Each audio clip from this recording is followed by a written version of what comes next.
Fue el hombre más sabio que existió, el rey que asombró a las naciones y levantó el templo más glorioso de Israel. Pero su historia es mucho más impactante de lo que muchos imaginan, porque Salomón no solo conoció la grandeza de Dios, también estuvo a punto de perderlo todo. Suscríbete a Historias de Fe para descubrir la verdad detrás de los personajes más impactantes de la historia. Salomón nació bajo una promesa y creció bajo una sombra inmensa. Era hijo del rey David, el pastor que venció gigantes, el guerrero que unificó a Israel, el hombre cuya historia parecía imposible de igualar. Desde joven comprendió que su nombre estaría unido para siempre al peso de una corona temida, a la memoria de un padre legendario y a un reino rodeado de amenazas, alianzas frágiles y ambiciones silenciosas. Pero la verdadera historia del rey Salomón no comienza con oro ni con gloria. Comienza con un corazón que temblaba ante la responsabilidad de gobernar. Cuando David envejeció y sus fuerzas comenzaron a apagarse, el reino entró en tensión. Había intrigas en el palacio, miradas puestas en el trono y hombres convencidos de que podían adelantarse al plan de Dios en Adonías. Uno de los hijos del rey quiso proclamarse heredero antes de tiempo. Se rodeó de apoyos, preparó carros, reunió seguidores y trató de convertir su deseo en destino. Pero en medio de aquel ruido, la promesa dada a David seguía en pie. El elegido no era el que corría más rápido hacia la corona, sino aquel a quien Dios había señalado. Entonces llegó la hora decisiva. David, ya cerca del final, ordenó que Salomón fuera ungido públicamente. El sonido del cuerno resonó como un golpe contra la ambición de los hombres. El pueblo oyó el anuncio, la ciudad se estremeció y el joven príncipe fue reconocido como rey. Sin embargo, la unción no borró sus miedos. Salomón sabía que heredar un reino no era lo mismo que sostenerlo. Una cosa era sentarse en el trono de David, y otra muy distinta era juzgar con justicia, contener la violencia y caminar sin apartarse del Dios de Israel. Así comenzó su reinado, no con la seguridad arrogante de quien cree tener todas las respuestas, sino con la conciencia profunda de su propia insuficiencia. Y fue precisamente allí, en esa mezcla de privilegio y temblor, donde Dios empezó a escribir la parte más luminosa y más peligrosa de su historia. En Gabaón, en una noche que parecía igual a tantas otras, Dios se acercó a Salomón en sueños y le hizo una pregunta que habría deslumbrado a cualquier hombre sediento de poder. Le dijo que pidiera lo que quisiera. Ante semejante oportunidad, un corazón ambicioso habría pedido ejércitos invencibles, tesoros sin medida o una vida larga libre de enemigos. Pero Salomón respondió de otra manera. Recordó la misericordia mostrada a David y confesó con humildad que no sabía cómo gobernar a un pueblo tan numeroso. No pidió riqueza, ni venganza, ni fama. Pidió sabiduría para discernir entre el bien y el mal. Aquella petición agradó al Señor porque revelaba algo raro en un rey joven. Entendía que la autoridad sin discernimiento puede destruir más que una espada. Entonces Dios le concedió un corazón sabio y entendido, como no lo había tenido nadie antes de él, y además añadió lo que no pidió en riquezas, honra y paz frente a sus adversarios. Así comenzó a formarse la imagen por la que Salomón sería recordado en toda la tierra, no solo como un monarca poderoso, sino como el rey sabio. La prueba de esa sabiduría no tardó en manifestarse. Dos mujeres llegaron ante él con un conflicto insoportable. Vivían en la misma casa, ambas habían dado a luz, y durante la noche uno de los niños murió. La disputa era devastadora, porque cada una afirmaba que el niño vivo era suyo. No había testigos, no había pruebas, solo dolor, llanto y versiones enfrentadas. Entonces Salomón pidió una espada y ordenó dividir al niño en dos para entregar una mitad a cada mujer. La sala debió quedar helada, pero justo allí apareció la verdad. La verdadera madre renunció a su derecho con tal de salvar la vida del niño, mientras la otra aceptó la sentencia cruel. Salomón vio lo que nadie podía demostrar y entregó el niño a su madre. Israel entero oyó aquel juicio y temió al rey, porque entendió que la sabiduría de Dios estaba con él para hacer justicia, y su nombre creció. Con el paso de los años, la fama de Salomón se extendió como un resplandor imposible de ocultar. Su sabiduría no era la astucia fría de los hombres que manipulan, sino una fuerza que parecía arrancar la verdad desde lo más hondo de las cosas. Donde otros veían confusión, él discernía. Donde otros solo oían versiones enfrentadas, él encontraba el pulso secreto de la justicia. Y por eso comenzó a nacer a su alrededor un aura que rozaba lo sobrenatural. No porque la escritura lo presente como un hechicero, sino porque la sabiduría dada por Dios producía en su gobierno un efecto temible. El engaño retrocedía ante él, el caos se ordenaba, la oscuridad no encontraba refugio en su presencia. Las generaciones futuras cubrirían su nombre con leyendas y dirían que podía mandar sobre demonios. Pero el relato bíblico muestra algo distinto y más profundo. Muestra a un rey cuya fe en el Dios de Israel lo levantó por encima de reyes y naciones. Un hombre tan lleno de discernimiento que parecía gobernar no sobre hombres, sino sobre sombras del corazón humano. Su autoridad nacía de la obediencia, su poder nacía de la fe. Y cuando hablaba, Muchos sentían que no era un simple monarca quien juzgaba, sino una sabiduría que venía de lo alto. Fue entonces cuando emprendió la obra que marcaría su reinado para siempre. David había deseado levantar casa al Señor, pero sería Salomón quien cumpliría aquella misión sagrada. Reunió materiales, artesanos, alianzas y recursos con una magnificencia asombrosa. Cedros del Líbano, oro refinado, piedras labradas, bronce trabajado con maestría, todo se movía hacia un solo propósito: en edificar un templo digno del santo nombre de Dios. No sería un palacio para la vanidad de un hombre, sino el centro visible de la adoración de un pueblo. Y mientras las piedras llegaban preparadas, el reino entero parecía entrar en una obra donde el cielo y la tierra se rozaban. Salomón no mandaba demonios.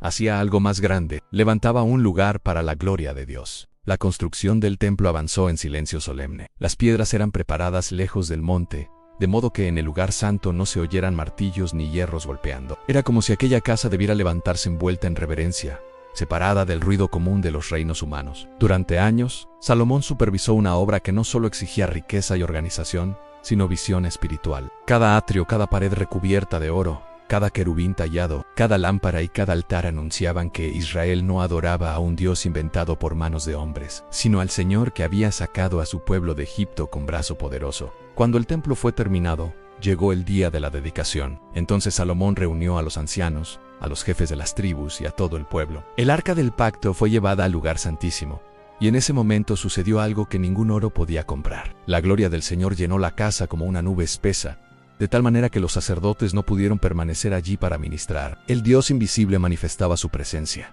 y el templo dejaba de ser una obra magnífica para convertirse en un testimonio vivo de que el cielo había tocado la tierra. Entonces Salomón se puso en pie delante del altar y elevó una oración que aún resuena como una de las más grandes de la Escritura. Reconoció que ni los cielos de los cielos podían contener a Dios, cuanto menos aquella casa que él había edificado. Y aún así suplicó que el Señor escuchara las oraciones dirigidas hacia ese lugar, que perdonara al pecador arrepentido, que defendiera al justo, que levantara al pueblo cuando cayera, y que incluso oyera al extranjero que viniera atraído por la grandeza de su nombre. No habló como un rey intoxicado por su propia obra, sino como un siervo que entendía que toda gloria humana se vuelve polvo si Dios no la sostiene. Aquel fue el punto más alto de su reinado. Salomón parecía invencible no por la violencia, sino porque su reino estaba cubierto de paz, esplendor y presencia divina. La sabiduría que Dios le había dado brillaba ahora en piedra, en oro y en oración. Y las naciones empezaron a mirar hacia Jerusalén como quien mira una llama imposible de ignorar. La fama de Salomón cruzó fronteras, desiertos y mares. Comerciantes, embajadores y sabios repetían su nombre en lenguas distintas, y Jerusalén comenzó a convertirse en el corazón admirado del mundo. Se decía que en Israel la plata era tan común como las piedras, y que el rey poseía una sabiduría capaz de responder preguntas que dejaban mudos a los entendidos. Pero la prueba ya famosa de esa gloria llegó cuando la reina de Sabá oyó todo lo que se contaba acerca de él,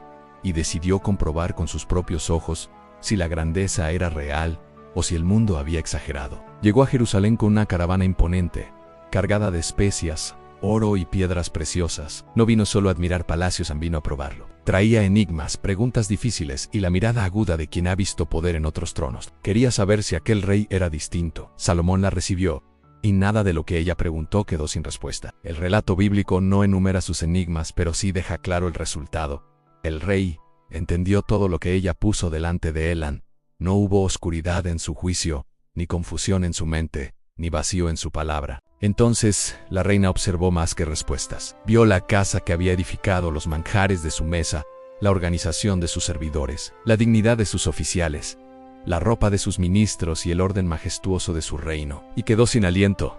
Comprendió que la fama no había mentido. Había oído una parte, pero la realidad era mayor. Dijo que ni la mitad le habían contado. Reconoció que la sabiduría y la prosperidad de Salomón superaban todo lo que había escuchado, y bendijo al Dios de Israel por haber puesto a un rey así sobre su pueblo. Aquel momento fue más que una visita diplomática. Fue el testimonio de que Dios había levantado a Salomón como una señal ante las naciones. Parecía que nada podía quebrar la obra afirmada en sus manos. Pero allí, en la cima del esplendor, comenzó a crecer el peligro que más tarde heriría su historia. Pero la verdadera historia de Salomón no se sostiene solo sobre el brillo del oro, sino también sobre la grieta que comenzó a abrirse en su corazón. Dios le había dado una advertencia clara. El rey no debía multiplicar mujeres para sí, ni desviar su corazón tras dioses ajenos. Sin embargo, poco a poco, el hombre que había pedido sabiduría empezó a rodearse de alianzas selladas con matrimonios extranjeros. Lo que parecía estrategia política fue sembrando una debilidad espiritual silenciosa. Cada unión traía consigo una influencia, un recuerdo de otros altares,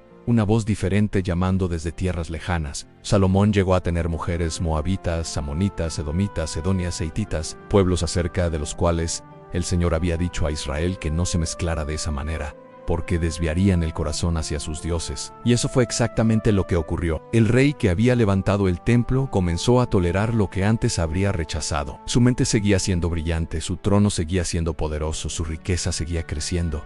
Pero por dentro algo empezaba a inclinarse. El peligro no llegó como una tormenta repentina, llegó como una lenta rendición del alma. Con los eicos, Salomón permitió la construcción de lugares altos para Astoret, para Milcom y para Quemos. El mismo rey que había orado ante todo Israel para que el pueblo no se apartara del Señor, abrió espacio a la idolatría en la Tierra Santa. Esa es una de las partes más trágicas de su historia. La sabiduría no reemplaza la obediencia. El conocimiento no salva a quien empieza a amar aquello que Dios le pidió dejar atrás. Y ni el hombre más sabio de su tiempo quedó a salvo cuando su corazón dejó de pertenecer por entero al Señor. Entonces, la ira de Dios se encendió contra Salomón. El reino que parecía inconmovible empezó a llenarse de señales de juicio. Adversarios se levantaron contra él en la paz comenzó a resquebrajarse, y una sombra nueva descendió sobre Jerusalén. La caída del rey se acercaba. Dios le anunció a Salomón que por haberse apartado, el reino sería arrancado de la casa de David.